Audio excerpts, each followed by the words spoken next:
साम दाम दंड भेद द्वारा धर्मांतरण के खिलाफ जो मैंने पीआईएल सुप्रीम कोर्ट में फाइल किया है, उसके खिलाफ सुप्रीम कोर्ट में सुनवाई चल रही है।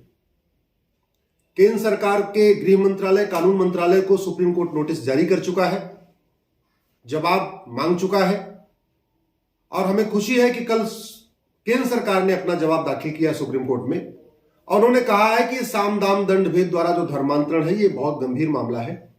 केंद्र सरकार इसके खिलाफ कुछ सीरियसली करने जा रहा है। फिर माननीय सुप्रीम कोर्ट ने कहा कि क्या करने जा रहा है ये बताइए। दूसरा, सुप्रीम कोर्ट ने यह भी कहा है कि एक बार आप राज्यों से भी कंसल्ट करिए, क्या है, कितना धर्मांतरण हो रहा है, कितना कठोर कानून चाहिए, जो भी है, एक बार राज्यों के साथ भी आप कंसल्ट करिए। पहली बात तो यह कि मेरी याचिका का विरोध करने के लिए कुछ तथाकथित सेकुलर लिबरल सुप्रीम कोर्ट आ गए। मुझे उनके सुप्रीम कोर्ट में आने से तकलीफ नहीं है, लेकिन मुझे दुख इस बात का है कि पूरे देश में जो लोग कह रहे हैं कि धर्मांतरण नियंत्रण होना चाहिए, कठोर कानून बनना चाहिए, और उसमें भी जो लोग सक्षम है, रिटायर्ड आईएएस है, रिटायर्ड आईपीएस है, रिटायर्ड जजेस है, रिटायर्ड प्रोफेसर है, वो लोग मेरी याचिका का समर्थन करने सुप्रीम कोर्ट में नहीं आए। सब चाहते हैं धर्मांतरण बंद हो जाए, सब चाहते हैं धर्मांतरण नियंत्रण कानून बने। लेकिन मैंने जैसा पहले कहा था, समस्या का समाधान दो जगह से होगा, संसद और सुप्रीम कोर्ट से।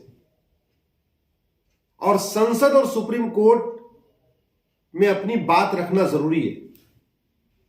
मैंने सुप्रीम कोर्ट में अपनी बात रखी, मैंने पीआईएल फाइल किया, एडमिट हो गई, तो कम से कम कुछ और लोग, खासतौर पे वो जो दिल्ली एनसीआर में रहते हैं, गाजियाबाद, फरीदाबाद, नोएडा, गुड़गांव, दिल्ली में रहते हैं, आईएएस, रिटायर्ड आईएएस हैं, रिटायर्ड आईपीएस हैं, रिटायर्ड प्रोफेसर हैं, रिटायर्ड किसी और डिपार्टमेंट में रहे हैं, या सामाजिक कार्यकर्ता हैं, या वकील हैं, उनको तो आना चाहिए था ना सुप्रीम कोर्ट, लेकिन नहीं आए। तो मुझे तीस्ता सीतलवाड़ के सुप्रीम कोर्ट आने से तकलीफ नहीं है। मुझे जो एक और पिटीशन आ गई है तमिलनाडु से मेरी याचिका का विरोध करने के लिए, मुझे उससे परेशानी नहीं है, उससे दुख नहीं है। दुख इस बात का है कि इस देश में केवल इतने लोग हैं, सब कह रहे हैं धर्मांतरण नियंत्रण होना चाहिए, लेकिन पिटीशन केवल एक है, केवल एक। जो भी है, हम तो अपनी बहस कर रहे हैं, अपनी तरफ से प्रयास कर रहे हैं। मैं पहले भी कह चुका हूं, साम दाम दंड भेद द्वारा धर्मांतरण कराना यह संविधान के खिलाफ है। संविधान हमें धर्म पालन का अधिकार देता है, धर्मांतरण का नहीं। संविधान हमें रीतियों को पालन करने का अधिकार देता है, कुरीतियों को नहीं। संविधान हमें प्रथा पालन करने का अधिकार देता है, कुप्रथा का नहीं। धर्म और अधर्म, धर्म और धर्मांतरण अंतर है, रीति और कुरीति में अंतर है, प्रथा और कुप्रथा में अंतर है। इसलिए किसी का धर्मांतरण करा देना यह तो उसकी हत्या करने के समान है। आप किसी का मर्डर करते हैं तो एक व्यक्ति का मर्डर करते हैं, लेकिन किसी एक परिवार को आप धर्मांतरित करा देते हैं तो उसका एक तरह से कल्चरल मर्डर हो जाता है, रिलीजियस मर्डर हो जाता है। और मर्डर और कैसे हो रहा है? पोप खुद व्हीलचेयर पे चलते हैं और पोप के चेले पादरी जो भारत में बैठे हुए हैं, वो घुटना ठीक करने कहते हैं, प्रेयर कर लो घुटना ठीक हो जाएगा। मैं ऐसे कई पादरियों को जानता हूं जिनके खुद के बच्चे नहीं है, लेकिन कहते हैं आ जाओ प्रेयर कर लो तुम्हारे बच्चे पैदा हो जाएंगे। ऐसे कितने पादरी हैं जो डायबिटीज से परेशान है और भी दुनिया भर की कई बीमारियों से परेशान है, अपनी डायबिटीज ठीक नहीं कर पा रहे, लेकिन कहते हैं आ जाओ प्रेयर कर लो कैंसर ठीक हो जाएगा, प्रेयर कर लो बांझपन ठीक हो जाएगा, प्रेयर कर लो नपुंसकता ठीक हो जाएगी, प्रेयर कर लो बच्चे पैदा हो जाएंगे, प्रेयर कर लो घुटना ठीक हो जाएगा। अरे भैया अपना तो ठीक कर लो ना, अपना तो किया नहीं जा रहा। इसलिए मैं कह रहा हूं, काला जादू अंधविश्वास के खिलाफ कानून बनाना जरूरी है। और नया कानून नहीं चाहिए, एक अलग से नया कानून नहीं चाहिए। बहुत इस देश में कानूनों का मकड़जाल पहले ही बहुत सारा है। इतने कानून बन चुके हैं कि पुलिस वालों को भी नहीं पता कि कितने कानून हैं, बेचारे एफआईआर करें कैसे। तरीका यह है, ये मेरे हाथ में इंडियन पिनल कोड है। जो हवलदार होता है, जो एफआईआर दर्ज करता है, या जो थानेदार है, थाने का सिपाही है, वो केवल इसको जानता है। अगर आप अलग से धर्मांतरण के खिलाफ कठोर कानून बना देंगे तो थाने में ठीक से एफआईआर दर्ज नहीं होगी।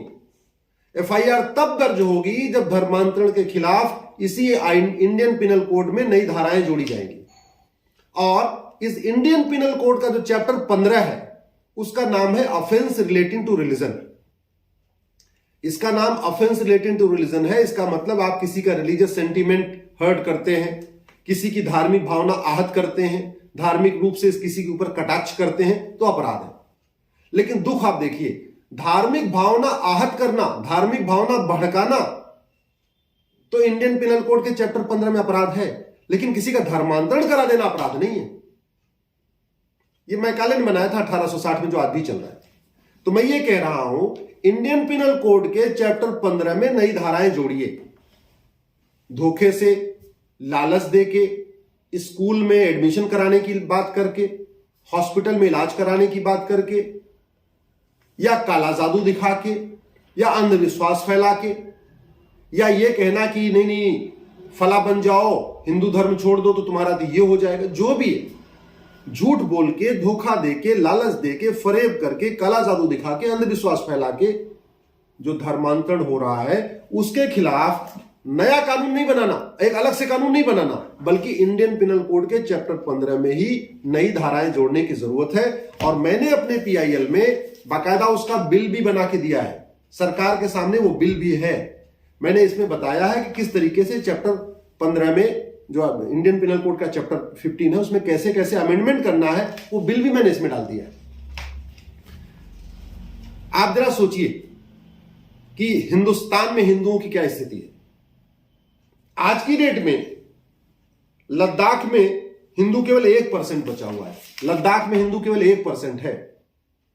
मिजोरम में हिंदू केवल 2%, लक्षद्वीप में हिंदू केवल 2%, कश्मीर में हिंदू केवल 2%, नागालैंड में हिंदू केवल 8%, मेघालय में हिंदू केवल 11%, अरुणाचल में हिंदू केवल 29%, 29%, मणिपुर में हिंदू केवल 41%। तो भारत के 9 राज्यों में हिंदू अल्पसंख्यक हो चुके हैं। यह मैंने डेटा सुप्रीम कोर्ट के सामने रखा हुआ है और इसका मूल कारण है धर्मांतरण। इसका सबसे बड़ा कारण है धर्मांतरण। और अगर आप, ये तो मैंने आजादी की बाद का डेटा दिया, इसके पहले का आप जरा सोचिए। 6वीं शताब्दी में हिंदुओं की जनसंख्या, भारत की जनसंख्या 33 करोड़ थी, 33 करोड़। 7वीं शताब्दी में भी बढ़ी, 40 करोड़ हुई। लेकिन उसके बाद क्या हुआ? बढ़ी नहीं, घटी। पूरी दुनिया की जनसंख्या बढ़ी लेकिन भारत की जनसंख्या घटी। 6वीं शताब्दी में 33 करोड़, 7वीं शताब्दी में 40 करोड़, 8वीं शताब्दी में 39 करोड़, 39 करोड़, 9वीं शताब्दी में 38, 38 करोड़, 10वीं शताब्दी में 36, 36 करोड़, 11वीं शताब्दी में 33, 33 करोड़, 12वीं शताब्दी में 28, 28 करोड़, 13वीं शताब्दी में 23, 23 करोड़, 14वीं शताब्दी में 18, 18 करोड़, फिर 15वीं शताब्दी बाबर आ गया, 13 करोड़, और 17वीं शताब्दी तक ये 14 करोड़ रही। तो ईसा से 200 साल पहले भारत की जनसंख्या 14 करोड़ थी और 17वीं शताब्दी में भी भारत की जनसंख्या 14 करोड़ थी।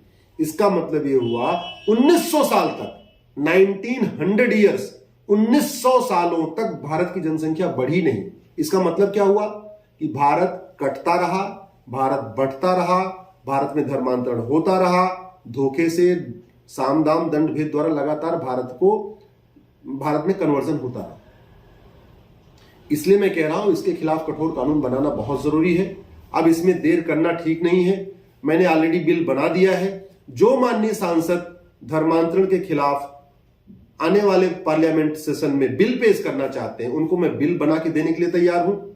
वो लोकसभा में पेश करना चाहे लोकसभा में पेश करें, जो राज्यसभा में है सांसद वो राज्यसभा में पेश करें। मैं बिल बनाने के लिए तैयार हूं, क्योंकि मैं तो सांसद हूं नहीं कि मैं वहां जाके अपनी बात 0 आवर में उठा सकूं या वहां पे बिल पेश कर सकूं। मैं तो केवल बिल बना के दे सकता हूं और सुप्रीम कोर्ट में पीआईएल फाइल कर सकता हूं। वो काम मैं कर रहा हूं। शेष आप लोगों को करना है। आप लोगों से निवेदन है, इस वीडियो को अधिक से अधिक शेयर करिए, फेसबुक पे शेयर करिए, टेलीग्राम पे शेयर करिए, यूट्यूब पे शेयर करिए, अपने सांसदों से रिक्वेस्ट करिए, ट्वीट करिए, जहां जहां जो कुछ कर सकते हैं करिए, क्योंकि समाधान 2 जगह है, संसद और सुप्रीम कोर्ट में। और इस संसद और सुप्रीम कोर्ट को जगाने के लिए 2 तरीका है, सड़क और सोशल मीडिया।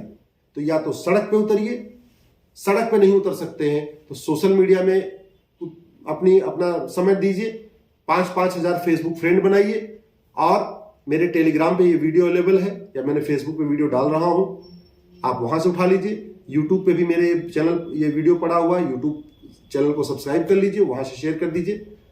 आशा करता हूं कि आप लोग कुछ ऐसे लोगों को भी ढूंढेंगे जो सुप्रीम कोर्ट आ सके, इस पे PIL फाइल कर सके, क्योंकि धर्मांतरण के खिलाफ अगर इंडियन पिनल कोड में कठोर धाराएं नहीं जोड़ी गई, अगर इसके लिए प्रॉपर्टी जब्त करने का प्रावधान नहीं रखा गया, 10 से 20 साल की सजा देने का प्रावधान नहीं रखा गया, तो धर्मांतरण नहीं रुकेगा। जय हिंद, जय भारत।